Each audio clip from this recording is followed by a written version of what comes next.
Welcome to Salt Pig, where two cookbook writers chat about the ups and downs of actual home kitchen life. What are we talking about this week, Lukas? This week we are talking about kind of like kitchen cleanliness. We kind of develop a theory that what the relationship that you have with your kitchen towels really might say something about who you are as a person. Is a sponge ever clean? What's the proper way to clean a cutting board? We go, it's a kind of a broad conversation about kitchen organization and kitchen cleaning. And very illuminating. I feel a little self-conscious after this conversation. You can find new and old episodes wherever you listen to podcasts, and check us out on Substack at saltpig.substack.com, where you can sign up for our monthly newsletter, The Chomp. All right, let's get started. All right, so last episode we talked about juicing citrus and how you use your hands and squeeze the citrus juice through your fingers, and which is something that I have done too when I haven't had one of my citrus juicers. And we talked about how, I was going to say, and I was like, after we recorded that, I was like, is that really gross? Because I was like, I just do it automatically, and I do it behind the scenes, but I was like, gosh, is that like, and I sort of stand by it, but I was like, is it gross? Is our whole Salt Pig community going to be like, yuck? Well, that's where, like, my father-in-law, one time I was cooking for them and he watched me do that and was like, do you want a citrus juicer? And I don't know.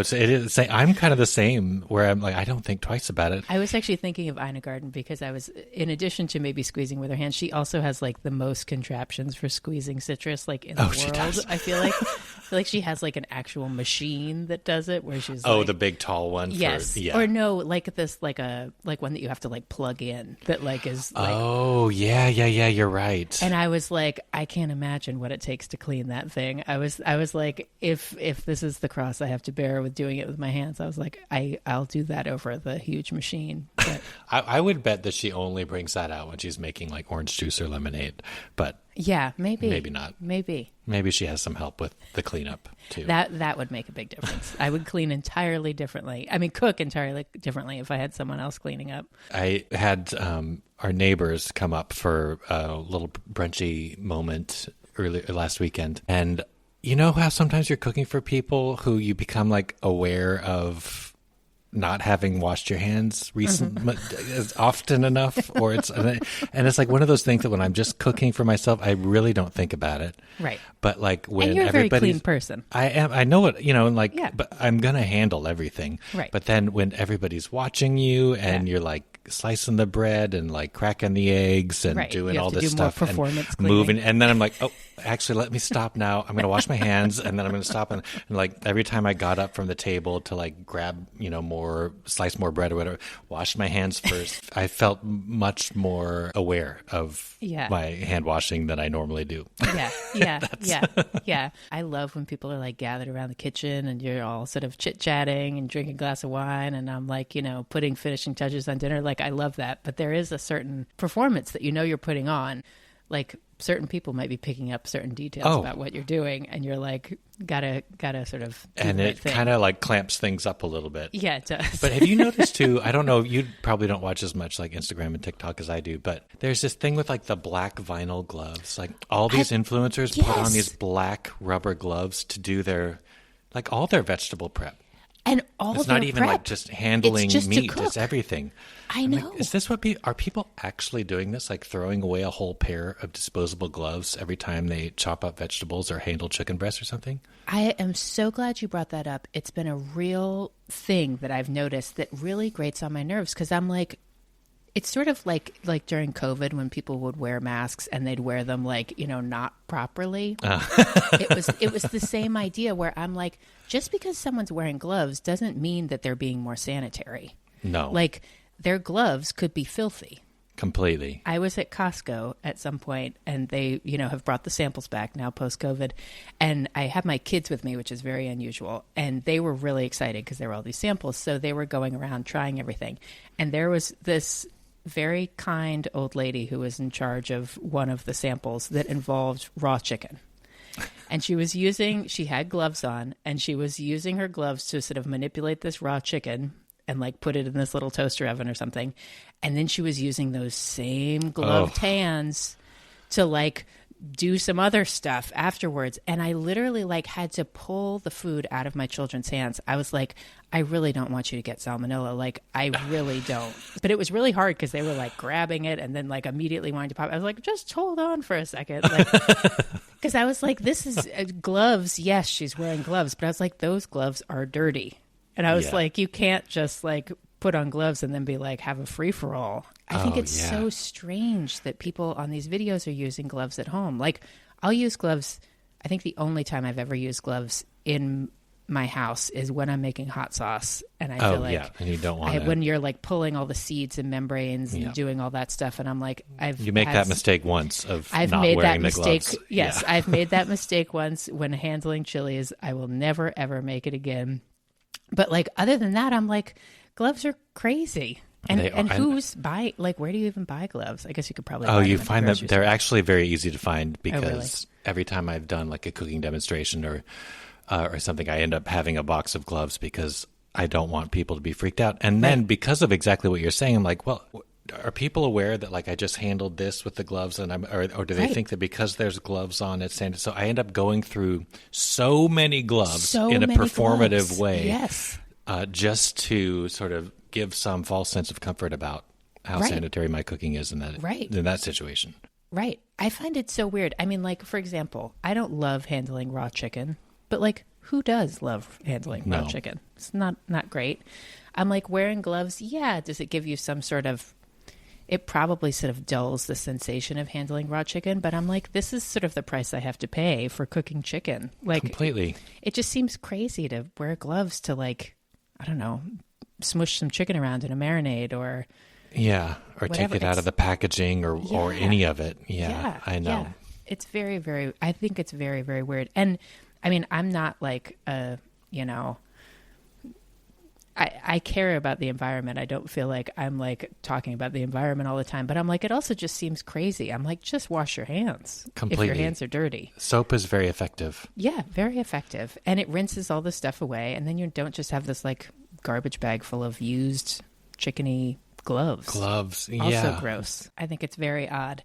But I do feel like it also encourages this idea when people see videos of everyone wearing gloves, then it's just like anything else. Then people are like, oh, am I supposed to be wearing gloves when I'm like cutting up a pepper? It just seems absurd. I know. More disposable crap is just like such a bad thing. It is. It really is. But it does bring up the idea of like how dirty is too dirty. And like I mean, obviously you want to have a clean kitchen. Obviously nobody wants to get sick, and food handling and sanitariness is extremely important in the kitchen. So that was sort of the kernel of today's show, which is like, like how clean is your kitchen? I'm curious. How clean is my kitchen? I'm kind of curious. Because again, when I was thinking about the lemons, I was like, oh, maybe I'm secretly really dirty.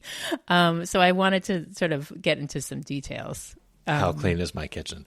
Yeah. I would say, I feel like I do almost every night a semi-deep clean, which is to say, I just want to go to bed with the kitchen clean. I hate waking up and there being clutter and there being dishes in the sink. I want everything. Me too. There cannot be dishes in the sink. That is 100% It actually makes me mad in the morning when I wake up and see them there. It's just, it's the wrong way to start the day. Yeah. Dishes that have been soaking all night are just disgusting. They are just really terrible. Yeah. And then like putting your hands in that water. I mean, it's like been chilling all night with all this gross stuff. It's yucky. But like, what sort of clean are you doing? Obviously, so you're putting dishes in the dishwasher. You're cleaning all your pans. Mm-hmm. And then I do a spray down with I do a spray down. I don't actually use like an antibacterial one or like a all-purpose cleaning spray. We have like marble countertops right now, which are kind of high maintenance. Yeah. And so I have a special thing for like a special cleaner for the marble. Yeah. But I sometimes, if I feel like, like chicken juice splattered around, or if there was food that I wouldn't want to sit out or might like be a bacterial breeding ground, then I do get out like an all-purpose sort of cleaning spray thing. But I don't do that every day. It's more like a soap and sponge, sort of scrub down, wipe dry, and then like this marble cleaning spray. What do you do? I do like a sponge down or like a wipe down with a dishcloth. And I don't use any spray. And sometimes I'm like, should I be spraying all this down? Because it does seem like that would be really nice. It's just like one extra step that I'm like, is just water and good old dish soap enough? Well, let me ask you, do you have a dedicated countertop sponge that's different from the dish scrubbing sponge? No. Me neither. Oh, good. I was like, whoa. But there are people who do, and they might be some of the same people that use rubber gloves when it might be. But this is, I don't do that. And sponges are tricky. And I've had all sorts of weird systems where I've tried when to is the disengage. Sponge ever clean? It's never clean. And I've tried like putting it through the dishwasher. They say that works. And then like, I think at some point people said like you could microwave it and like disinfect it and all this stuff. And like, and I've tried to just say I'm not using sponges anymore. And then I use like cloths and, these like Swedish things. Scrubber thingies? Yeah. What are the scrubber thingies like? I can't remember what they're called, but it's like a little pad that's like it's cloth, but you can kind of go in there and like scrub a pan with it. And then you just throw it in the wash. They're pretty good. Oh, that sounds good. My sister's really into just using like a cloth, like a rag almost, and they're these sort of special ones, and I tried using them, and there's something about like I don't have a good place to sort of hang them so they dry, so then it just sits in a pile, and that I can't abide.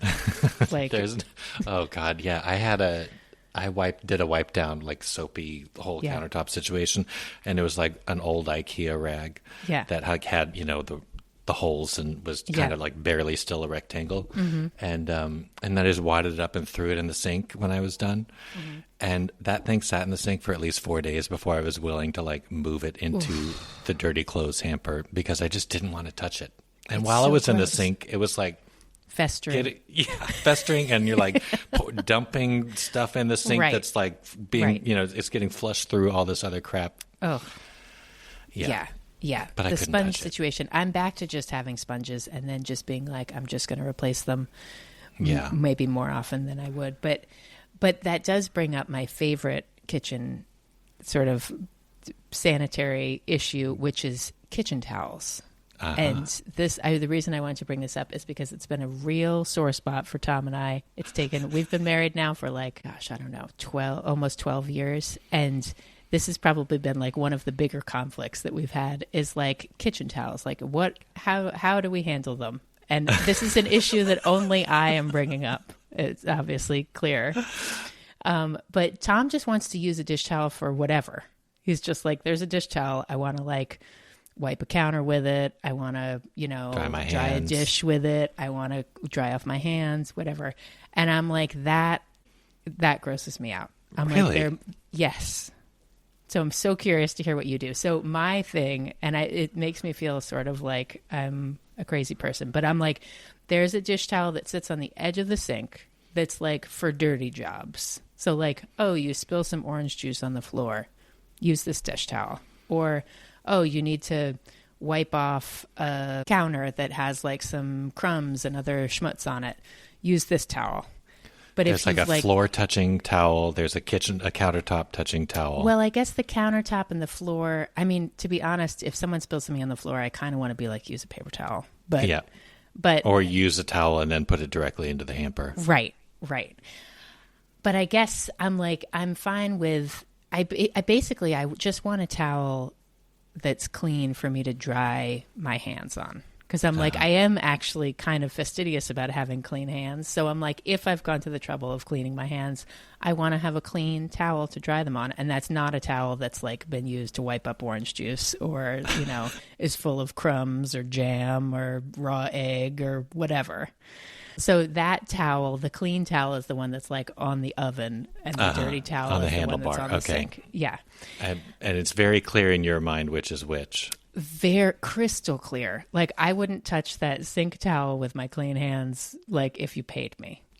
But like no one else. I realized I had never clued the children into this system until actually just this morning. They were like, "Oh, can you hand me a towel or something?" I was like making breakfast, and I was like, "Oh, are you cleaning that up? Like it's this towel?" And they were like, "Mom, what are you talking about?" And A I was towel like, is a towel. "Yeah, exactly." So I was like, I'm crazy. I don't know what to tell you guys, but yeah, how do you handle that? Because I do feel like a towel gets really dirty, and then I don't want to wipe my hands on it.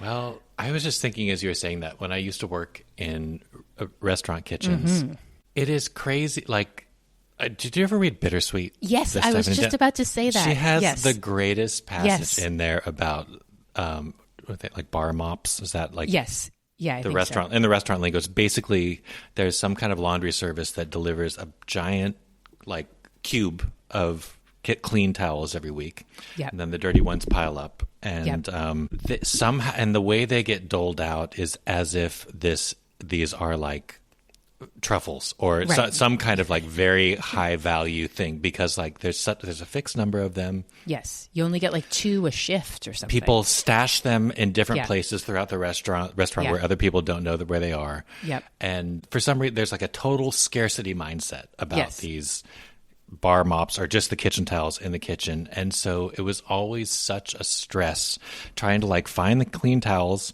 And then because you're working in these kitchens where you're just like the scale and there's so much food and there's so much going on, they get filthy almost immediately. Yes. And not just filthy, but like sopping. They're like stained. They're like, they get so gross so fast. Yeah. And I'm like, why is there not just an endless supply of these in a restaurant kitchen? I don't understand that. And I would love for anybody who can explain that to me, who's like run a restaurant or owned a restaurant. I would love to know why. Me too. Towel is it just situations like that. wildly expensive? I have no idea. It seems like it. I mean, but I'm going to say, yeah. Well, I'm just going to say, like in my house, I have gone to IKEA and bought those like 10 packs of the kitchen towels. Maybe there's at least 150 towels.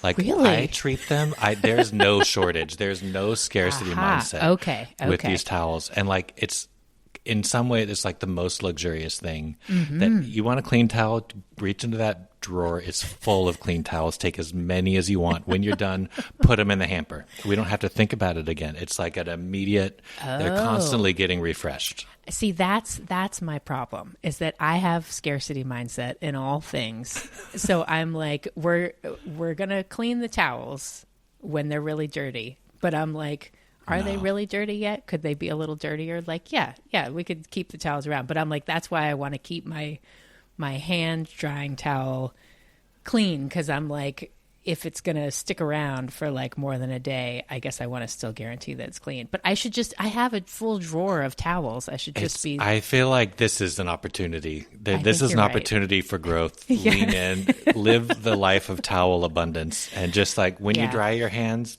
just put it straight in the hamper. Gosh, change it out. That would be life-changing.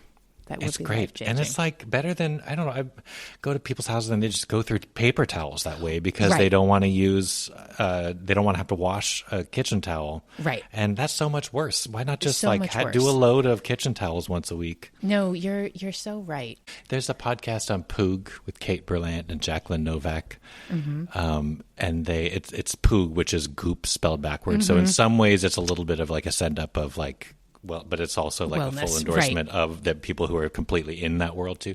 Yes, but they have a theory that you're one of 2 types of people when you get, say, like a really nice candle or like a nice moisturizer or a nice like lotion or something, like nice hand lotion. You're either the person who's going to start using it right away and like just kind of savor it then, or you're the type of person who's going to never open it because there's never an opportunity that is like that really merits the occasion. Yes. Are you more the latter? Second person. Yeah. I am definitely that second person. I have a lot of nice hand lotions that people have given me, and I'm still like, oh, I'll just use this like shitty hotel lotion that, like the bottle's actually sort of empty, but I can get a little tiny bit more out of it. Let me grab the scissors and crack that one open. Exactly. Exactly. Which one are you? I think I'm the first one. Are you? I feel like too often things will like go to waste, like it's especially so when people have given me like really nice food things. And if I like forget about it and it goes bad, I feel like so much worse. So I just try to I try to create some occasion around it, so it's Right. not just like a random Tuesday, but like Right. I want to make sure that it gets used. Yeah. I need to get better about that. It is a scarcity mindset, and it's just kind of silly because it's not really, again, like I have a drawer full of kitchen towels, so like I'm just keeping them there for years and then just, getting annoyed that I don't have a clean towel to wipe my hands on.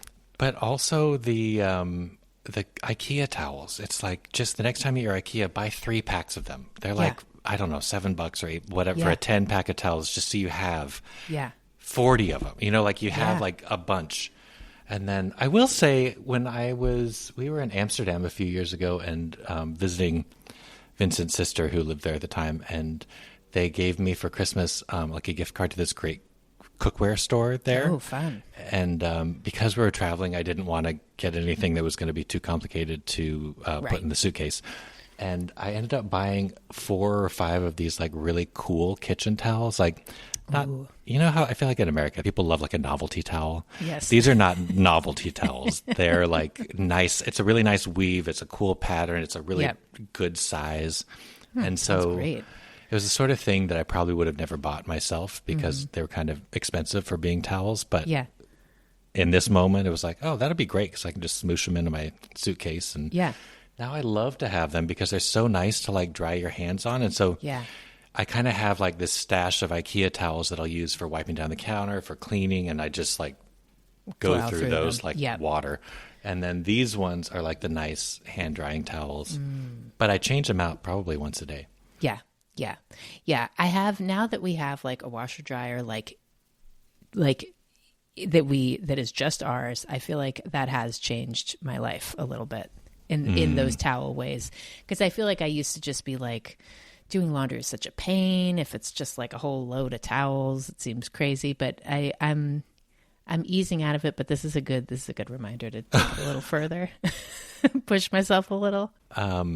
What else? I was thinking about kitchen organization. And the first thing that came to mind is like whenever I visit my dad and stepmom, they have like a big kitchen because they live, down in Charlotte, and they're kind of in a suburb situation. And it's like, it's a really a big kitchen by New York standards. Yeah. And they don't cook that much, and like less and less as they get older. Yeah. And so there's stuff sort of like, on one end is the pots, another end is the silverware, the utensils for cooking are in another part of the kitchen, the pantry is all the way around the corner. I feel like I'm like getting exercise whenever I cook in their kitchen because I'm like running around and going to and fro so much that it has given me a deep, deep, deep appreciation for a galley kitchen and for learning to cook in New York apartments. Oh, definitely. You can kind of like stand in the middle and like easily access everything. I have to say I love that too. I mean, it's fun to have counter space. That's one thing I am jealous of in people who have bigger kitchens, where I'm like, the idea of having, some big space where you can really spread out and chop things and dump all your in some ways groceries. That's a liability. It's true. Because then it just gets filled gets with cluttered stuff. so easily. Like we have right now on our kitchen, it's like you've seen it. It's a pretty big kitchen island. Yeah. And on, when we first moved in here, I was like, oh my God, this is amazing. Look at all this space. And every time I want to make something where I need, like if I'm like rolling something out, I'm like having to like clear all the clutter from the kitchen island because it just becomes this like magnet for stuff. Yeah, it really does. Here's a question. How do you clean your cutting board? Oh. And what cutting board do you have, I guess is maybe... Oh, I have a collection of like wood cutting boards and then a few plastic ones. And then I just got this one, like it's some kind of non-plastic, but plastic type of cutting board. I think made out of like vegetable fibers or something. Yep. But I just clean them under hot water with a sponge. And then I always make sure to dry them upright. And then every few months I give them a good wax with sort of like a cutting board wax. Yeah. You stand them up like a wood cutting board. You stand it up just so it doesn't warp. Yes. Yeah. I think that's what I need to do, because I had this great, because I have like a really huge wooden cutting board, and I feel like that's like my favorite thing in the kitchen, just to be able to like chop a bunch of things at the same time and have it sort of all over the cutting board. And I can fit it in the sink and wash it, and usually that's what I do. But the one I had recently cracked. And I was like, I think it's because... I know. I think it's because I was washing it maybe too often. I would dry it off really carefully, but I think it was still something. It was also funny because it had these little feet on it. So I think that was making it, the weight distribute differently or something. Anyway, but I'm trying to figure out what my method should be of cleaning this thing so that it doesn't crack, but it still feels really clean. I tried to get a cheap one and it arrived and Tom was like, this is dumb. Like you should not, like you use this like 8,000 times a day and this doesn't look nice and it's kind of flimsy. And I was like, okay, you're right. So then we got a nicer one. But I'm really trying not to crack it, but. Okay. Well, I don't know. That's always been a fantasy of mine to have like a giant cutting board that just like lives out on the counter. And every night you just kind of do a lemon and salt scrub and maybe rub some oil into it or something, but it just stays there rather than the one that you have to like clean. But cleaning them is kind of an issue. Doing them. Yeah, cleaning them. That's basically, this can fit in the sink. So I have been scrubbing it down often, but I used to scrub it down like constantly. And now I'm trying to like do more of a wipe down and scrub it down less frequently. But I still want it to be really clean, and I don't know. Is that what the guidance is? Like, you shouldn't be deep cleaning them very often. Like, what do you know? What I don't. The manufacturers say I was hoping you were going to give me the guidance. Well, the thing that I learned was the lemon and salt thing. I definitely do. That helps to get the odors up. Yeah. And some people are really picky about, like, they have like a garlic cutting board because that can make everything. But I've actually never noticed that, and I use garlic on all my cutting boards. I have noticed that, but I still refuse to have just a garlic only cutting board. Like sometimes I'll be like, oh, my toast sort of smells like garlic, but it happens. Yeah. There are worse things. But the main things being to always dry them off immediately, and then to dry it upright. Yeah, which I think that helps to prevent the warping and the cracking. I think that's what I'm going to have to come up with some sort of system for, is to find a place to put it upright. I have it's like a wax. I can't remember the name of the manufacturer, but it's specifically for rubbing and like, remoistening or treating. Oh, interesting. Salad bowl, like wood salad bowls and cutting boards and stuff, and like wood utensils. And it's just crazy how much the wood can like drink that stuff up. But so that what I'd always done is like every few months I'll be like, ooh, this is looking a little dry, like furry, with like the wood fibers. Yes, totally. not with like bacteria or anything. Right. But then, so I'll like rub all the wax on there. And then I saw on Instagram, somebody was like putting their cutting board into a sheet pan and then literally like pouring mineral oil over it. So like almost submerging it in mineral oil and letting it sit that way overnight. And the way the wood tools, the wood cutting boards would just drink it up. There would be like not that much left in the pan the next morning.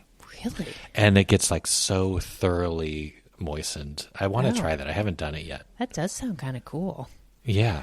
I mean, with this cutting board, we did get some mineral oil to rub into it, and Tom's been doing that because, again, it's like me with the lotion. I'm like, my hands aren't that dry, even though they're like extremely dry. I'm like, so it's better that he's sort of drizzling some on more often than I would. But but I should do that.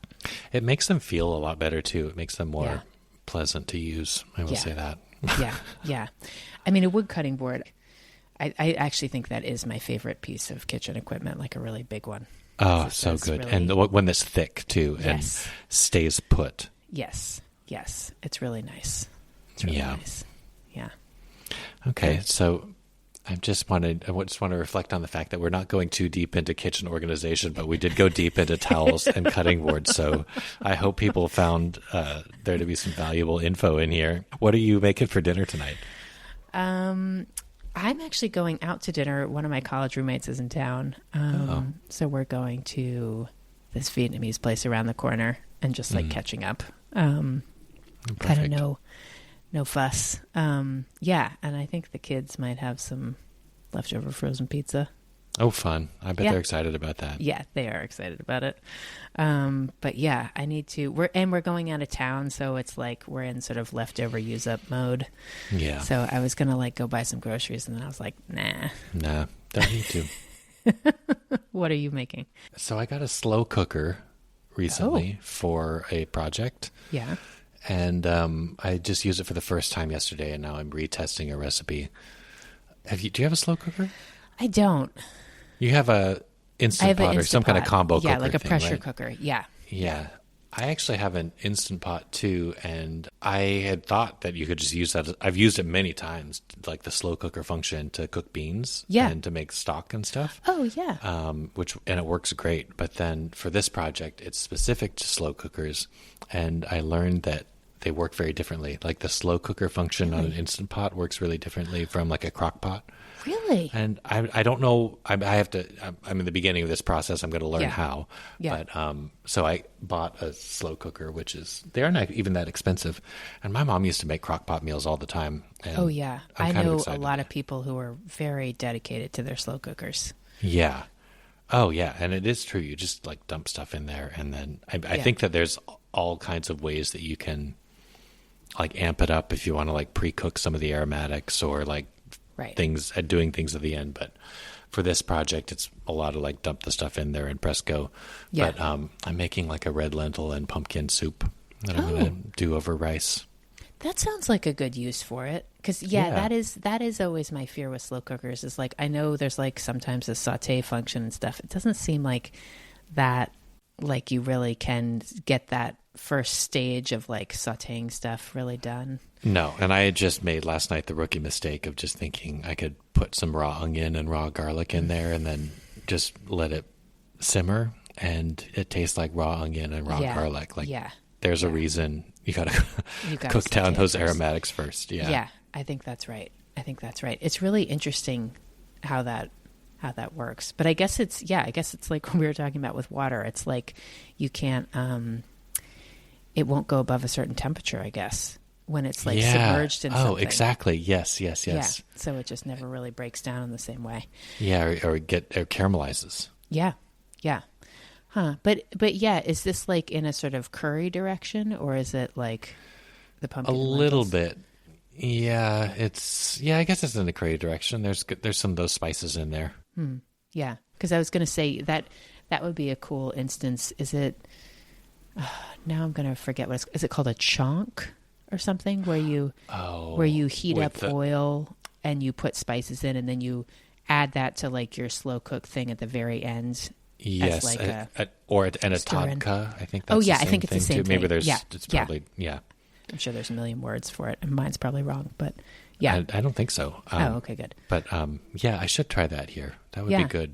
Yeah, that would be interesting. Just because, I hate slow cooker recipes or pressure cooker recipes that are like, just saute some stuff first. Because I'm like, if I'm sauteing it, then I'm not transferring it into a I'm just going to make it in exactly. It's like not actually that hard to make soup. Right. And then I'm like, you just turn it on low on your stove or stick it in the oven or whatever. Yeah. Huh.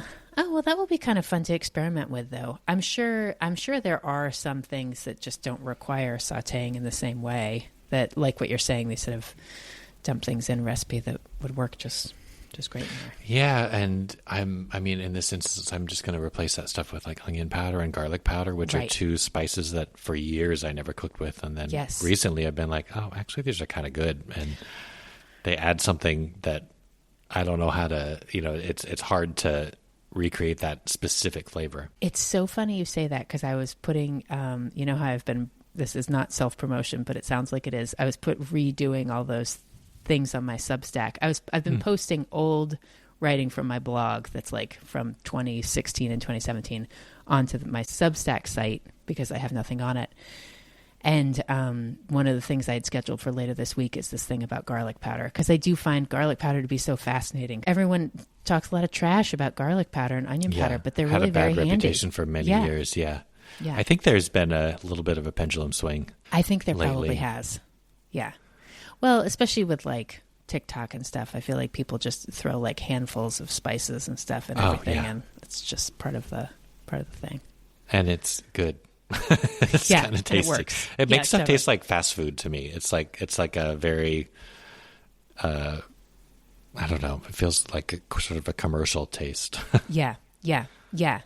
But yeah, and not necessarily in a bad way. There's like a sort of warmth to it. And, Yeah, no, not in a bad way at all. It tastes Yeah. good. It's like Yeah. if you make like ranch dressing or something, or Exactly. it's like this recipe for tzatziki that was like a fast or lazy tzatziki that I Yes. made, where it's like a big old spoonful of garlic powder, a big old spoonful of onion powder. I'm like, Yes. oh, this is good. Yeah, yeah. Especially in those cases, because like raw garlic and raw onion are really strong. Yeah. So sometimes you just don't want to have the bite of that. You want to have like the flavor, but not the Yeah, punch. Well, enjoy, your experimentations. I will. And enjoy your Thai food and meeting up with a friend. Thanks.